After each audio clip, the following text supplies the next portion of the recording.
Prepare to immerse yourself in a pulse-pounding showdown like no other.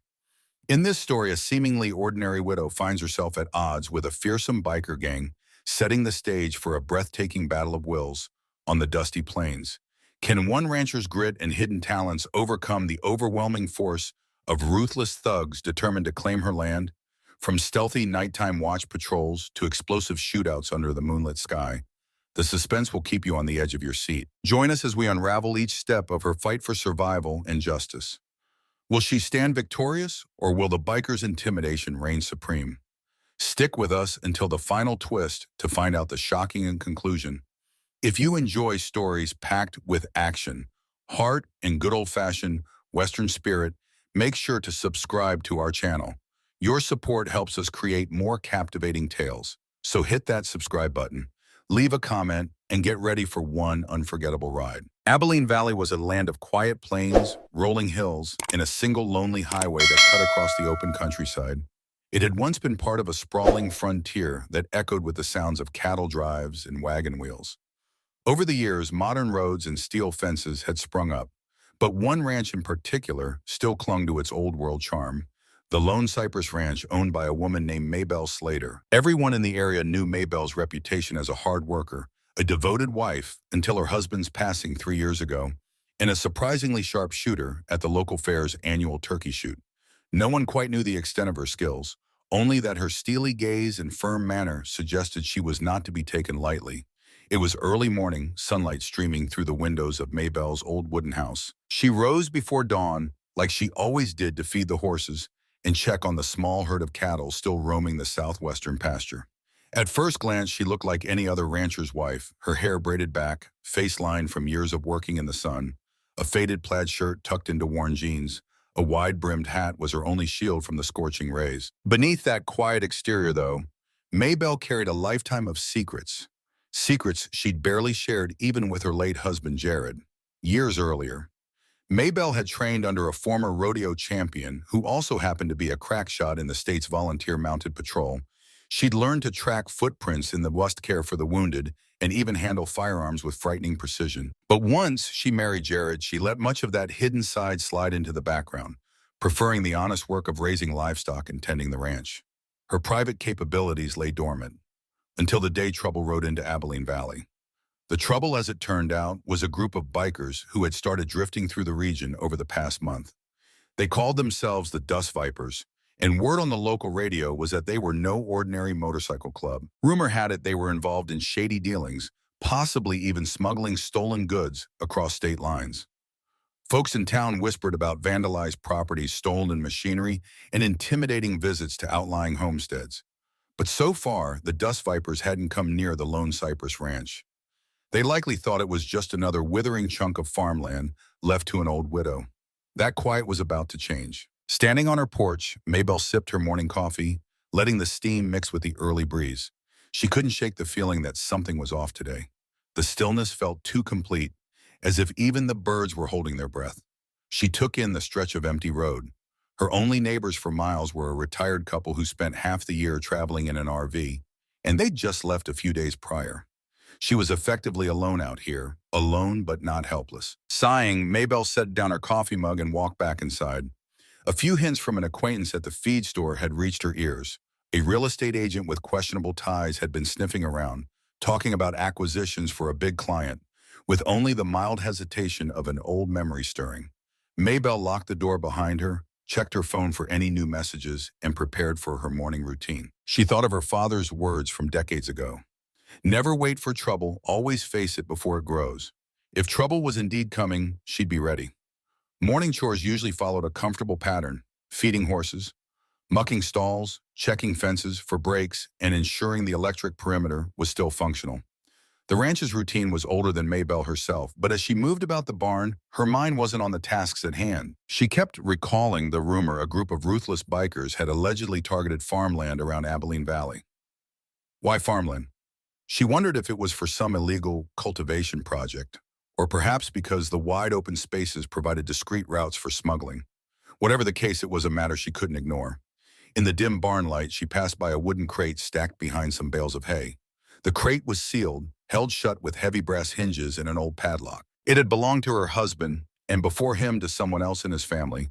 She'd never opened it since Jared's funeral, not wanting to disturb whatever was inside.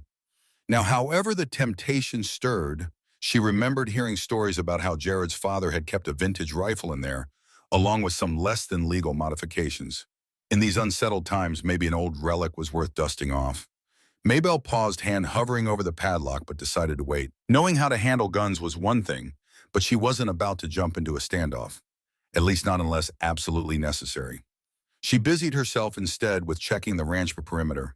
The southwestern fence line ran adjacent to a stretch of open land dotted with mesquite and cacti. On calm days like this, a hush fell over the desert terrain, broken only by the distant cry of hawks. When Jared was alive, they would ride horses out to that fence line at dusk, watching the sun sink behind the low hills. The memory brought a tender ache to Maybelle's heart. She set her jaw and carried on. A low rumble in the distance brought her attention to the road. Pulling out a pair of old binoculars from her belt pouch, she scanned the highway. Sure enough, she spotted two motorcycles cruising down the asphalt ribbon, their riders clad in black leather jackets. Even from this far, she could see the glint of chrome against the morning sun, in a region where pickups and rusted sedans were common. Big, shiny motorcycles were a sure sign of outsiders, especially if they wore that serpent patch rumored to belong to the Dust Vipers. Her breath caught for an instant. If they were merely passing through, she could ignore them and hope they continued onward. But the bike slowed, turning onto a side road that led toward the old abandoned barn, about 3 miles north of the Lone Cypress Ranch. She watched as they pulled up near the rickety structure, kicked out their stands, and began talking. Though Maybelle couldn't see their faces clearly, everything about their posture spelled trouble: hands on hips, aggressive gestures, one of them tossing a crushed can onto the ground. They seemed comfortable, like they owned the place. Maybelle quietly lowered her binoculars. For the next minute, she just stood there, the desert wind teasing strands of hair from beneath her hat. Instinct told her something significant was about to happen. She just hoped it wouldn't come knocking on her door.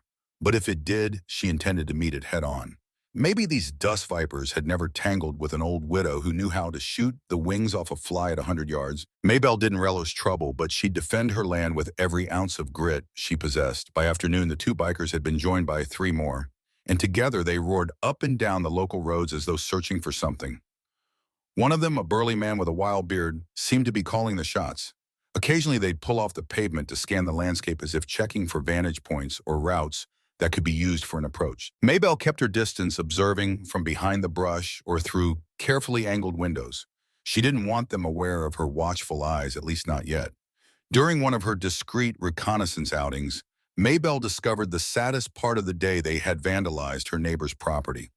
Old McGregor, a retired schoolteacher, had turned his small plot into a place for rescued horses. Now his fences were slashed boards torn free, and a large V was spray-painted on the side of his barn. McGregor himself was out of town, so the only living creatures around were a handful of spooked horses galloping wildly across the property. Maybelle's heart clenched in silent anger. What right did these punks have to stomp in here and threaten the peace that so many families had spent generations building? Her first instinct was to call the local sheriff, but she quickly remembered how strained resources were out here. The sheriff's department covered hundreds of square miles with only a handful of deputies. Even on a good day, it could take them over an hour to respond. By then, who knew what these bikers might do? Besides, there was an unspoken rule among the old ranching families: if trouble came knocking, you handled it in-house if possible. It wasn't vigilantism, it was self-preservation.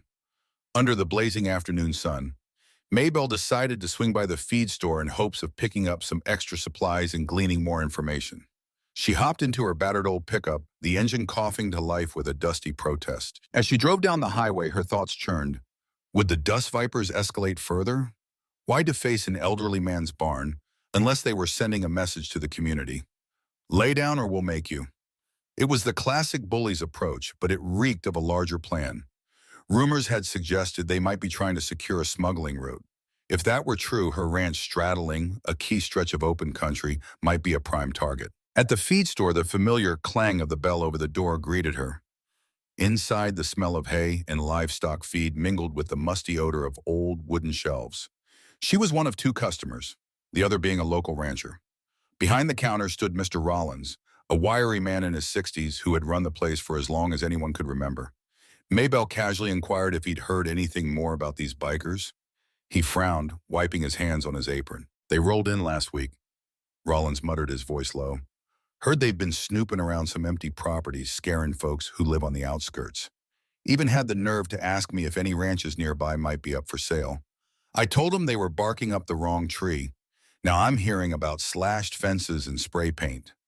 I don't like it, Maybelle, she nodded grimly. Neither do I. Keep your doors locked, Rollins. They look like the type to push until they find a weak spot. Gathering her purchases. Extra rope, a few bags of horse feed, and some non-perishable groceries. Maybelle felt a chill of foreboding. In her younger years, she had a taste of adrenaline from sorting out local troubles with her father. And while she'd preferred to keep her quiet life, sometimes a test of mettle was unavoidable. She just hoped it didn't have to come to an all-out confrontation on her land. But if that day arrived, the dust vipers were in for a rude awakening. As evening approached, a red sunset bled across the sky, washing the land in fiery colors. Back at Lone Cypress Ranch, Maybelle set out an extra measure of feed for her animals just in case she needed a head start on chores the next morning. The golden light cast long shadows across the yard. A sense of anticipation hummed in the air, the same kind she'd felt before storms in her youth when the wind went dead still and clouds massed on the horizon. Her phone buzzed in her pocket. The service was spotty, but she recognized the number. Hank Willoughby, an old friend of her late husband Hank, and Jared had served together in the National Guard decades ago, though she'd never heard many details. Jared rarely spoke about that chapter of his life, and Hank wasn't one to brag. Still, Maybelle had occasionally glimpsed that shared bond in the silent glances they exchanged. She wondered if Hank knew something about what was unfolding in the valley. Answering the call, she heard Hank's gravelly voice. Maybelle, I've been hearing rumors. Something about a biker gang messing with ranchers out your way. Just checking in to make sure you're okay. Her lips curled into a slight smile despite her growing tension. I'm holding up. Not sure how far they'll go. They've been scoping out land, vandalizing, but I can handle myself. A pause on the other end, then Hank spoke carefully. I know you can. Jared used to say, nobody had a steadier hand than you when it came to sidearms. But these gang types don't play by the usual codes. You need backup, you give me a holler. I'll round up a few folks who owe your husband a favor. Could be there in a day or two. Maybelle's pride told her to say no. She'd never been one to rely on others. Yet a prudent voice reminded her that this wasn't a casual bar brawl. The Dust Vipers had the numbers, the mobility, and apparently a taste for intimidation. I appreciate the offer, Hank, she replied, choosing her words. If things get worse, I'll call. After hanging up, she found herself staring at the horizon where the sun had finally dipped below the hills. Dusk enveloped the land. The ranch lights came on, casting comforting halos over the corrals. As she turned to go inside, a distant roar of engines made her stop. She peered toward the road. A line of motorcycles rumbled by, kicking up dust, their headlights slicing through the twilight. They didn't turn down her driveway, but their presence alone was a statement. We're here, and we're not leaving. Inside the house, she locked the doors and checked the windows. The old structure was sturdy, built by her husband's grandfather. Behind a bookshelf in the living room, a concealed panel hid a locked cabinet containing her .357 revolver and a 12-gauge shotgun. She retrieved both, checking their condition and ammo. Memories of target practice returned in vivid flashes. The weight of the gun, the controlled breathing, the calm focus that drowned out everything else. She'd always been a crack shot, a trait that had surprised many a naysayer back in the day. With the firearms in good working order, Maybelle set them aside on the coffee table within arm's reach. She silently thanked Jared for teaching her never to let a weapon rust from disuse. Each glimmer of moonlight that filtered through the windows felt like a watchful eye from the night sky seeing into her living room, witnessing her preparations. She wasn't about to run. This ranch was her legacy, her lifeblood. If the Dust Vipers thought she'd hand it over easily, they had no idea who they were dealing with. Before turning in, she double-checked the perimeter lights and tested the barn's motion sensor. Everything seemed functional. Exhaustion tugged at her, but she knew it would be a restless night. The hush of the Texas night wrapped around the Lone Cypress Ranch, and in the distance, a lone coyote howled a haunting melody that underscored the uncertain battles to come. The next day dawned cooler with a thin layer of clouds muting the sun. After another restless night, Maybelle woke early and decided to do a more thorough reconnaissance of the area. She saddled up her bay mare Rosie, who snorted in greeting and pawed at the dirt as if sensing Maybelle's tension. With her revolver secured discreetly under her jacket, Maybelle rode off, scanning for anything out of the ordinary. Her first stop was the abandoned barn where she had spotted the bikers before. Drawing near, she dismounted and approached slowly, her boots crunching on the gravel. The place smelled of stale beer and cigarette smoke. Inside, footprints and tire tracks indicated recent activity. Flattened cans and fast food wrappers littered the corners. She crouched to examine a half-burnt piece of paper near a makeshift fire ring. It bore a scribbled list. Faint words suggested property, addresses, sums of money, and cryptic initials. A chill snaked up her spine. The Dust Vipers were planning something more organized than random vandalism. This looked like a plan to buy or forcefully acquire multiple parcels of land. After mounting Rosie again, Maybelle kept riding. The dusty road took her past a few other homesteads, some occupied, others long abandoned. At each place, she looked for signs of vandalism or squatters. Most properties seemed untouched so far, but anxiety gnawed at her. If the Dust Vipers really wanted to expand their territory, the local ranches were easy prey. People were scattered across miles of open range with minimal law enforcement. Eventually, she reached a short stretch of mesquite brush that opened onto a stunning view, the boundary between her land and the next ranch over. Standing on a gentle slope, she gazed across fields that dipped and rose under the morning light. This was what the Dust Vipers threatened to spoil. Generations of hard work, the hopes and heritage tied to every fence post. Rage flickered through her. She might be a widow, but she wasn't powerless. Heading back toward Lone Cypress Ranch, Maybelle thought about Hank Willoughby's offer. Pride was one thing, survival another. She decided it might be wise to send a quick message. Pulling out her phone, she typed a short text. Hank might need a few extra hands. Not sure when. Keep your phone close. She hit send. When she finally rode into her yard, she spotted a motorcycle parked near her truck. Alarm shot through her, and she tensed, guiding Rosie behind the barn. Quietly dismounting, she slipped her revolver from its holster, cautious. Who would dare roll onto her property without an invitation? She eased around the side of the barn, pressing against the weathered boards, breath tight in her chest. A tall figure emerged from her porch. He wore jeans and a rugged jacket, and while he had a helmet in hand, she noticed a swirling snake emblem on the back of his vest. A dust viper. Adrenaline surged. Was he alone, or had the rest of the gang fanned out around her property? She scanned the surroundings, searching for more intruders, but saw nobody else. With deliberate steps, Maybelle stepped forward, her revolver aimed. "That's close enough, mister. State your business." Her voice cut through the silence like a whip crack. The man pivoted, revealing a wide grin that didn't reach his eyes. "Easy there, ma'am," he drawled. "I'm here to talk, not to fight. Name's Duke. My club's got some interest in these parts, and we heard you might be looking to sell. Thought we'd have a friendly chat." The nerve of him strolling onto her land as though he owned it. She kept the gun raised. "I'm not interested in any deals," she said, steel in her tone. Duke gave a casual shrug. "Suit yourself, but we'll be around. If you change your mind, or if you don't, you know where to find us." He mounted his bike, revved the engine, and tore off, leaving dust and a heavy sense of unease in his wake. By midday, the encounter with Duke weighed heavily on Maybelle's mind. Despite his smooth talk, his mere presence felt like a warning shot. She recognized the pattern. The Dust Vipers would start with a so-called friendly visit, followed by intimidation, sabotage, and possibly worse. She needed a plan fast. The first step was securing her ranch's boundaries, something she should have done more thoroughly once the rumor started. She set to work reinforcing her perimeter. The southwestern fence got an extra layer of barbed wire, and she checked the electric system to ensure it was live and functional. The gate at her driveway was sturdy, but she added a makeshift barricade behind it, something that could be pulled across in an emergency. She knew none of these measures would stop a determined onslaught of bikers, but at least it might slow them down or force them to reconsider. After a couple of hours under the relentless sun, she parked herself on the porch steps with a cold bottle of water. Her arms ached, her shirt stained with sweat, but her spirits were grimly determined. She thought about the locked crate in the barn. Maybe it was time to break it open. If it contained the rifle she suspected, it would give her an advantage against intruders at a distance. The notion of returning fire on her own land churned her stomach. Though Maybelle had fired shots in practice but never aimed to kill, still a line seemed to be forming in the sand. She either had to stand or be overrun. A sudden ping alerted her to a text message. "We're on our way," it read. It was from Hank, relief mixed with apprehension. She didn't want to drag anyone else into a potential fight, but she couldn't deny the relief of having trusted allies nearby. She pictured Hank, all 6'2" of him, with that calm demeanor he used to quell bar fights back in the day. If he was coming, he'd likely bring folks who knew how to handle themselves. As the afternoon dragged on, she decided to gather more intelligence. She drove her pickup out to the old highway that led to the rundown service station on the edge of town. Rumor had it the dust vipers congregated around that station after dark.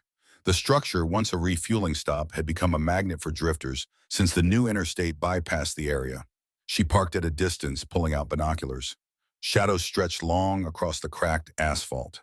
Sure enough, about half a dozen motorcycles were arrayed around the station. A couple of riders leaned against the graffiti-marred walls, puffing cigarettes and laughing. She noticed crates being unloaded from a van parked nearby. The men moved carefully as though handling precious cargo, possibly contraband. A tall figure with a snake patch supervised. Even from far away, she felt the menace he exuded, taking mental note of their numbers, vehicles, and general layout. Maybelle felt her pulse quicken. This was no casual motorcycle club. They were organized, well-armed, if rumors held true. She tried snapping a few grainy photos with her phone, though the zoom wasn't great. If she ended up needing proof of their activities for the sheriff, at least she'd have something. Just as she turned to leave, one of the bikers looked her way. She froze, uncertain if he'd spotted her truck. Luckily, the distance and the fading light shielded her. She quietly shifted into reverse and eased down the dirt path until the station was out of sight. On her drive back, she rehearsed various scenarios in her head. Potential standoffs, booby traps, or stealthy ways to keep them off her land. None of it felt particularly reassuring, but at least she wouldn't be caught flat-footed. Night settled over the ranch with a thick darkness, the moon hidden behind ragged clouds. Maybelle set a single lamp glowing in the living room, double-checking every lock once again. The tension in the air felt palpable, like before a crucial rodeo event where the slightest misstep could mean disaster. She busied herself with small tasks, tidying the kitchen, folding laundry, anything to keep her mind steady. Around 9 p.m., headlights swept across her yard. She sprang from her seat, heart-pounding, revolver at the ready. Peering through the front window, she recognized Hank's old Chevy truck. Her shoulders sagged with relief as she hurried outside. Hank stepped out, tall and broad-shouldered, his face lined with concern. Two others followed Gus, a lanky man in a camouflage jacket, and Stella, a tough-as-nails woman with a no-nonsense haircut. Maybelle greeted them, forcing a smile. "I appreciate you coming. Didn't want to call, but those bikers have my nerves on edge." Hank patted her shoulder. "We've got your back. Let's talk inside." In the living room, she offered them coffee and they sat in a small circle. She relayed everything she'd seen and heard: the vandalism, the intimidation visit, the suspicious crates at the service station. Stella glanced at Hank, lips pressed thin. "Sounds like they're setting up a hub. Maybe they're running guns or drugs through these parts. The question is, why so interested in your land?" Maybelle shrugged. "Location, maybe. My ranch has a wide stretch that's perfect for discreet movement. If they took over, they could slip contraband through without passing main roads." Gus cracked his knuckles. "Look, we're not the law, but we can make it inconvenient for them. We know a few folks in the area who'd stand with you if it comes to that. Problem is, we can't be everywhere at once." They debated possible strategies: contacting the sheriff, setting up cameras, or even feigning a willingness to sell to glean more intel. Hank frowned. "All that's fine, but if these guys are as nasty as they seem, we might need a more direct approach, Maybelle. I know you can handle firearms. Still got that .357? She nodded. "And a shotgun, too. I also suspect there's a rifle stashed somewhere in my barn, locked in an old crate. Could be Jared's father's. Might have some custom modifications. I haven't cracked it open yet." Hank let out a low whistle. Could come in handy. "Let's see it." They headed for the barn, lantern in hand. Shadows flickered over the walls as Maybelle led them to the stacked crates behind the hay bales.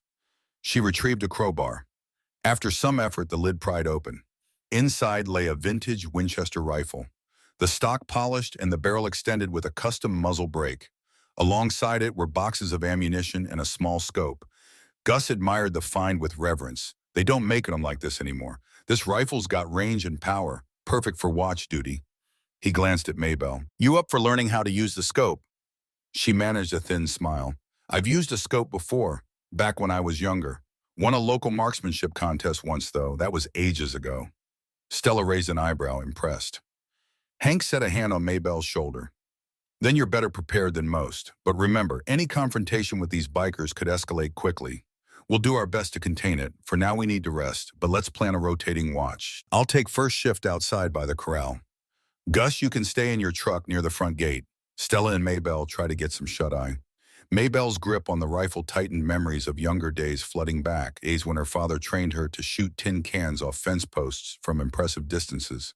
She swallowed the lump in her throat. "Thank you," she said softly. "I just want my land and my neighbors to be safe." Under the barn's dim light, the small group finalized their watch plan. Maybelle felt a flicker of hope. She wasn't alone anymore, and together perhaps they could drive off the threat that loomed over the quiet plains of Abilene Valley. Dawn came and went without incident, which both relieved and worried Maybelle. The dust vipers weren't likely to back off. The lull might mean they were rallying for a bigger move. Over a makeshift breakfast of scrambled eggs and bacon, the group gathered around Maybelle's kitchen table to strategize. The mood was cautious but resolute. Hank laid out a rough plan, set up a hidden vantage point on the ranch's western ridge where the land sloped upward, offering a panoramic view. From there, Maybelle or Stella could keep watch with the rifle while Hank and Gus patrolled on the ground. The goal wasn't to pick a fight, but to document trespassing or illegal activity and dissuade any attempt to seize the property by force. Before they could finish planning, the roar of engines shattered the morning calm. Through the window, Maybelle spotted at least 4 motorcycles pulling up to her front gate. Dust kicked up around them, and a chorus of revving motors filled the air. Hank and Gus exchanged grim looks. "Time to greet our guests," Hank muttered. Leaving the safety of the house, they approached the gate. Duke, the biker who'd visited before, sat astride a massive Harley. Behind him were 3 more riders sporting the Dust Vipers emblem. Duke raised his visor, smirking. "Morning, folks, didn't realize you had company." "Mrs. Slater," he said with a nod toward Hank and Gus. Hank planted his feet, arms crossed. "Mrs. Slater doesn't need an excuse to have friends visit. What do you want?" Duke's smirk widened, but his eyes stayed cold. "We wanted to make another offer. See, my boss has a keen interest in acquiring this ranch. We can make it worth her while, a generous payout enough to settle anywhere she wants. This place is lonely anyway, and it could use some real development." Maybelle's jaw tensed. "Not selling," she replied curtly. The tension built as Duke feigned disappointment. "A shame. My boss doesn't like hearing no.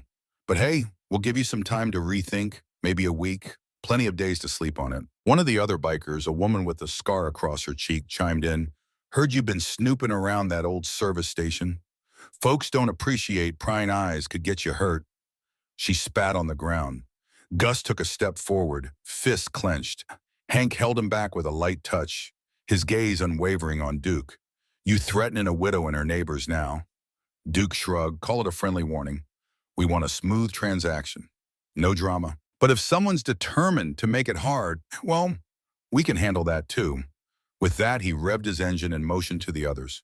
The bikes rumbled away, leaving a swirl of dust in the silence that followed. Maybelle realized her hands were shaking. Hank rested a comforting arm around her shoulders. "They've shown their true colors," he said quietly. "We have to assume they'll push harder next time." Back inside, they assembled what resources they had. Firearms, extra fencing, improvised alarm systems.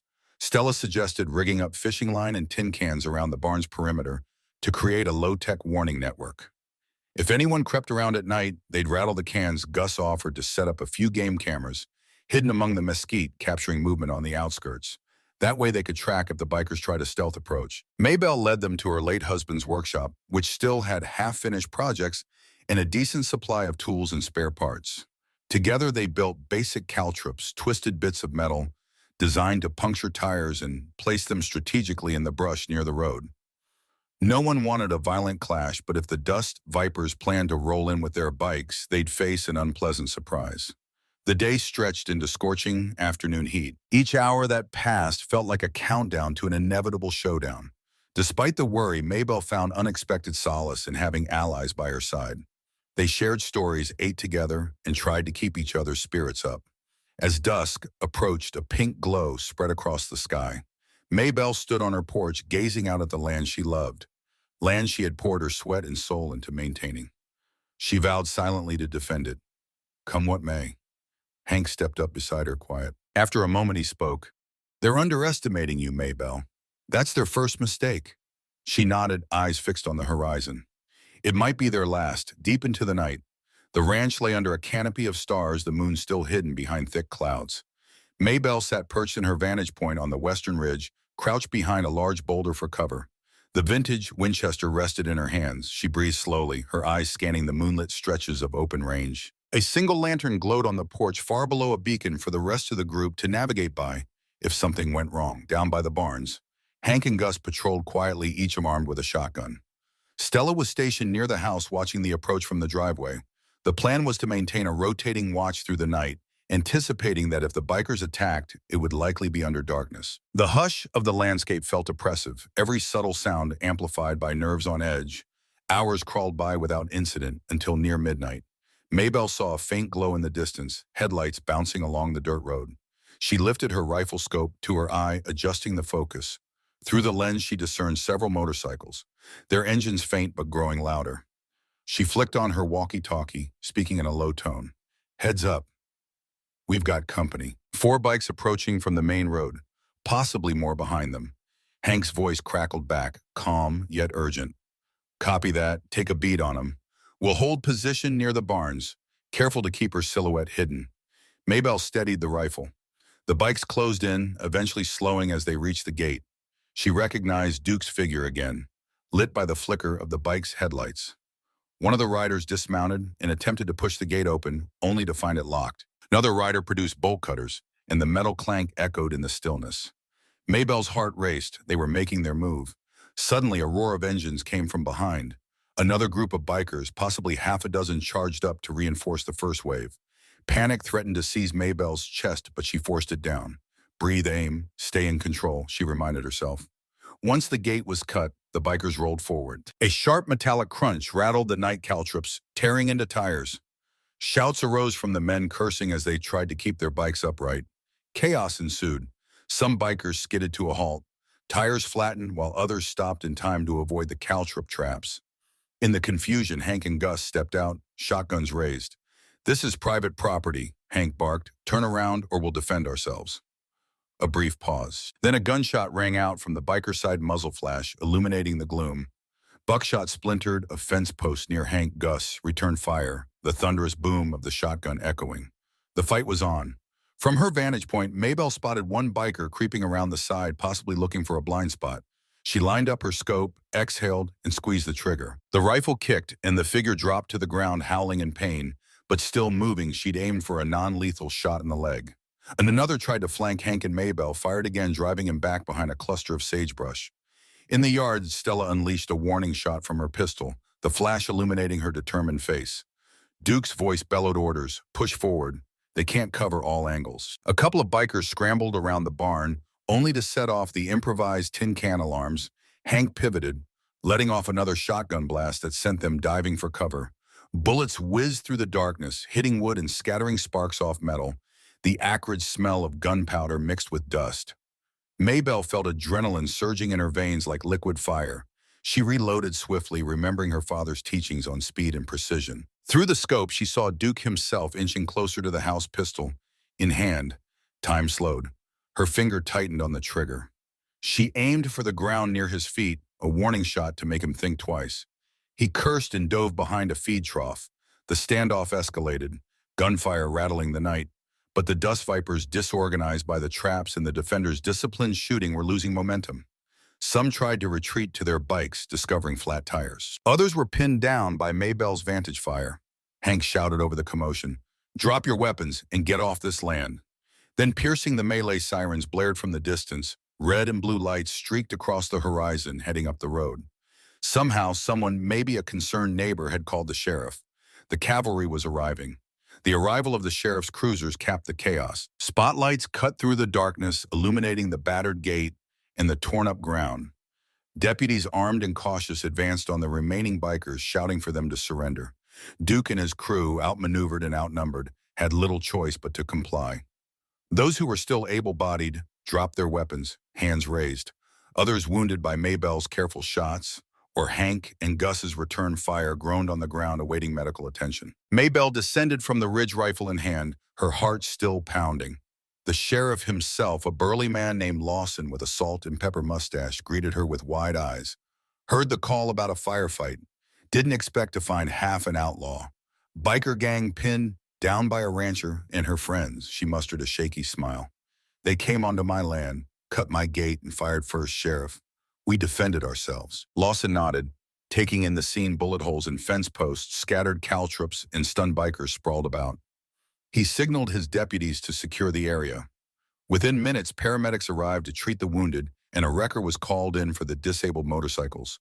Through the swirl of flashing lights and the hum of radio chatter, Duke glowered at Maybelle, his expression a mixture of anger and disbelief. "You'll regret this," he spat, hands cuffed behind his back. She stepped closer, meeting his gaze with unflinching resolve. "Not half as much as you'll regret underestimating a widow defending her home," she replied evenly. His sneer twisted into a bitter scowl. Lawson motioned for two deputies to haul Duke away. As they shoved him into the back of a cruiser, the tension began to ebb. One by one, the Dust Vipers were either arrested or taken into custody for medical treatment. The night's violent confrontation had reached its abrupt end. Sunrise found the Lone Cypress Ranch in a haze of exhaustion. Deputy squads lingered, taking statements, collecting evidence. Maybelle stood on her porch with Hank, Gus, and Stella, the four of them sipping lukewarm coffee and reflecting on the night's events. Despite the fatigue, a weight had lifted. The threat was neutralized, at least for now. The Dust Vipers' attempt to seize her ranch had been thwarted, and authorities would likely unravel their smuggling operation in the coming days or weeks. "You did it, Maybelle," Stella said, admiration shining in her eyes. "You stood your ground." Maybelle exhaled, feeling both relief and the aftershocks of adrenaline. "We did it," she corrected, looking at each friend in turn. She knew she couldn't have protected this land alone. By midday, most of the law enforcement presence had rolled away, transporting the arrested bikers to the county jail and impounding the bikes. A few curious neighbors drove by, gawking at the bullet-riddled fences. Maybelle fielded their questions as politely as she could. She found herself repeating a simple refrain: "They messed with the wrong ranch." Later, as the sun climbed high, Hank and Gus loaded their trucks. Stella too prepared to depart, but paused for a final goodbye. "You'll be all right?" she asked, voice tinged with concern. Maybelle nodded. "I'll manage. Might be a bit of a cleanup, but the ranch will survive." She exchanged hugs with each of them. Hank lingered an extra moment, looking like he wanted to say more. "You ever need anything? Anything at all, you know where to call," he said softly, squeezing her hand. She smiled, her eyes moist with gratitude. "Thank you, Hank, for everything." When the dust of their departure settled, Maybelle stood by the broken gate. She stared at the ragged hole where the Dust Vipers had attempted their forced entry. In time, she would repair it. She'd also fix the fences, repaint the barn, and refill the yard with the comfortable silence of ranch life. The newspapers would likely run a story. "Local widow holds off biker gang gossip" would swirl. But eventually folks would move on, and the ranch would settle back into its routine. Yet something fundamental had changed. Maybelle felt a renewed sense of purpose. She had proven to herself and to everyone else that she was far more than a poor widow on a dusty ranch.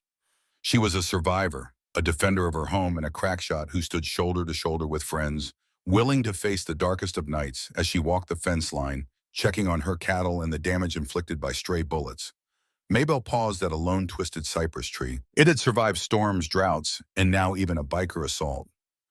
She placed a hand on the rough bark and closed her eyes, offering a silent prayer of gratitude. Life would go on, the ranch would continue, and any future troublemakers who thought to test her resolve would learn the same lesson. The Dust Vipers had out here beyond the city lights. The spirit of the Old West was alive and well, fueled by grit, heart, and the unyielding bond between land and the people determined to protect it. Looking back on our courageous widow's battle, we see a story about more than defending a ranch from outlaws. It's about discovering inner strength, unbreakable bonds, and the power of standing up for what's right. From the first moment those bike engines rumbled onto her land to the final siren wail, she proved that determination and faith in friends can overcome even the direst threats. In the end, her ranch stands secure while new hope blossoms in Abilene Valley. We invite you to share your thoughts on this harrowing yet uplifting journey. Do you think she handled the crisis the best way possible, or might there have been another path? Comment below, and let us know your perspective. Your voice matters in building our storytelling community. Thank you for listening, and be sure to follow our channel for more inspiring tales of grit, heart, and triumph. Together, let's keep these powerful stories alive.